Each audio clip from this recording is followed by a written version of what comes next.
Here we are again. I'm gonna do a little MGTOW video. It's been a long time since I've done this.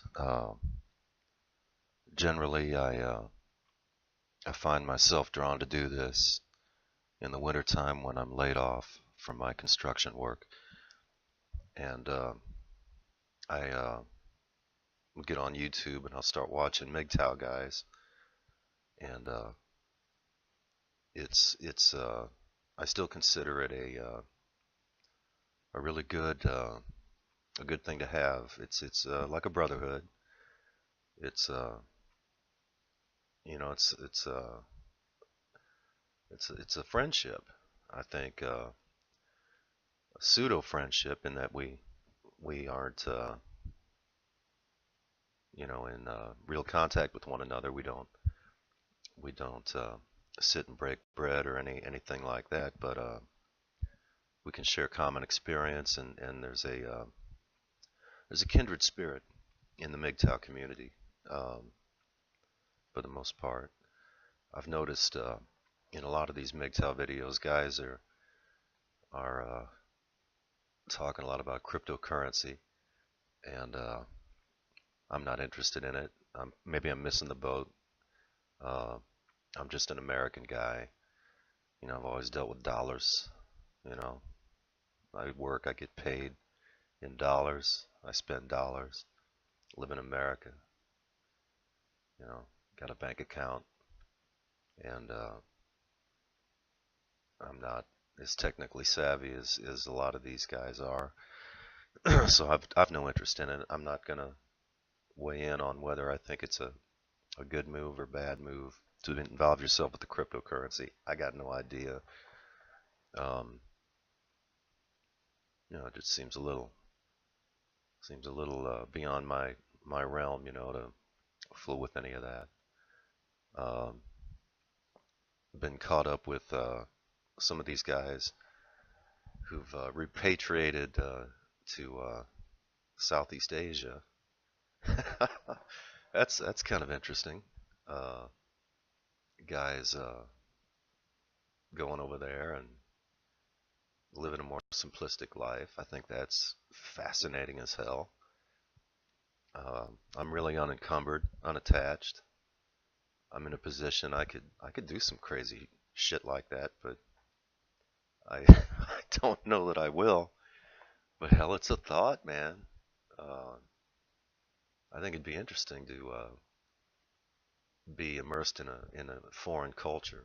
It would make you, if nothing else, appreciate the culture from whence you came. You could have a comparison, um,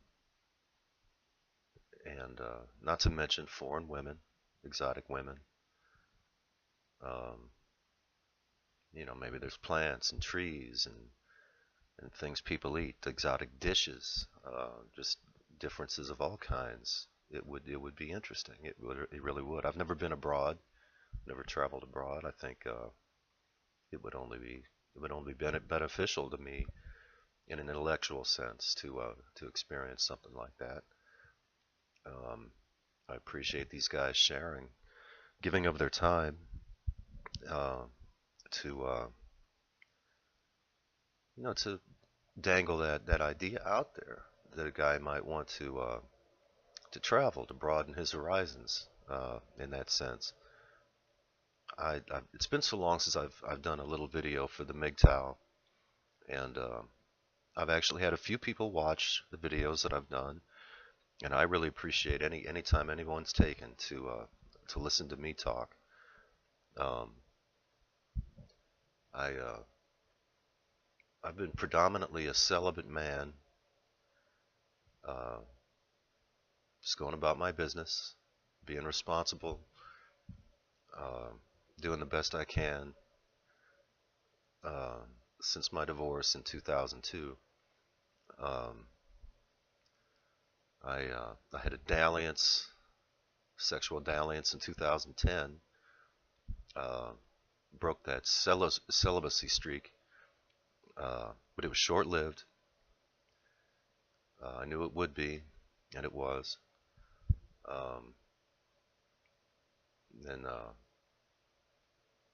that brings us to 2017, and out of the clear blue sky, the celibacy train got derailed again. Um, it was short-lived. It was invigorating. It was overall good experience. I've always had a taste for that stuff, and I'm real apprehensive.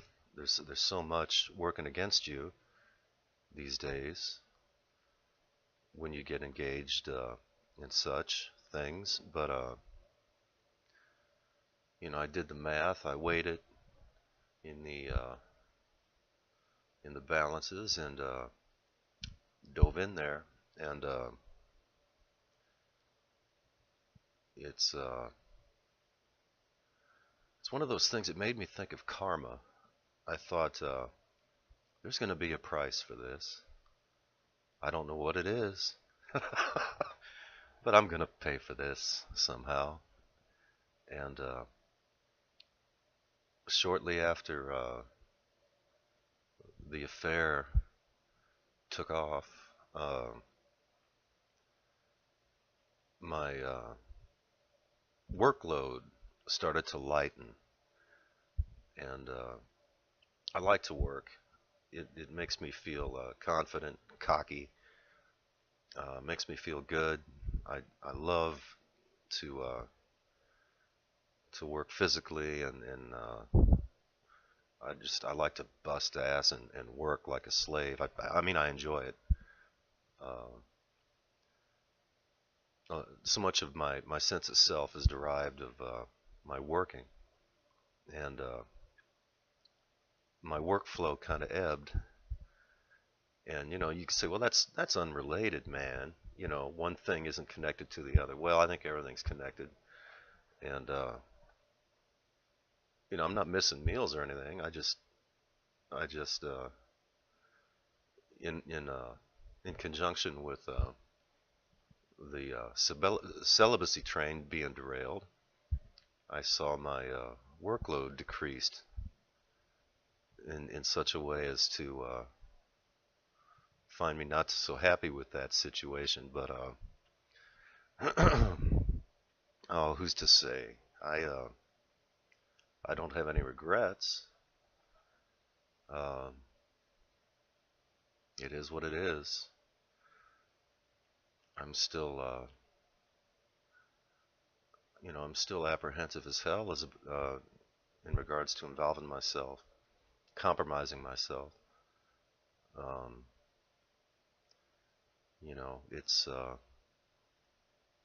it's just part of the experience of living, man. Um, you make decisions as you go through each and every day, and I was at a family gathering recently, and my sister, when one of my nephews left the place, he was taken off for the night. He was walking away, and she said, "Make good decisions." And man, I laughed. I laughed and laughed. I never heard that before. People generally they say goodbye. It was nice to see you. She said, "Make good decisions," and oh, I thought that was funnier than hell. I still think that's funnier than hell. I thought, man, I should start saying that because that's just fucking funny. But I don't even know what that means. It might mean do what I would do, or who's to say? Good decisions. There's some universally accepted bad decisions one might make.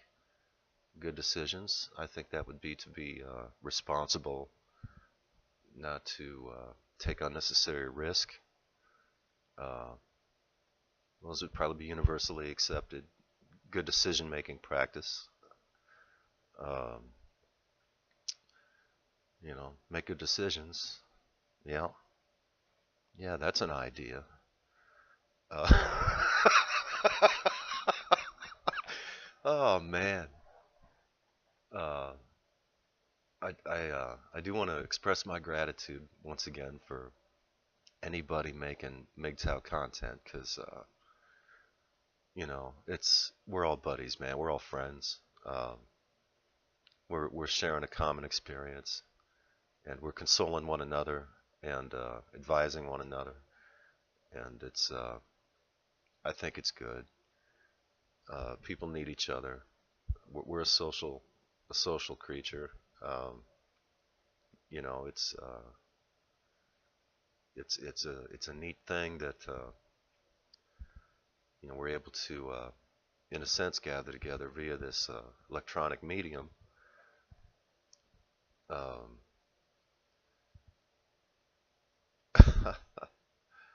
I uh, I wish you guys the best.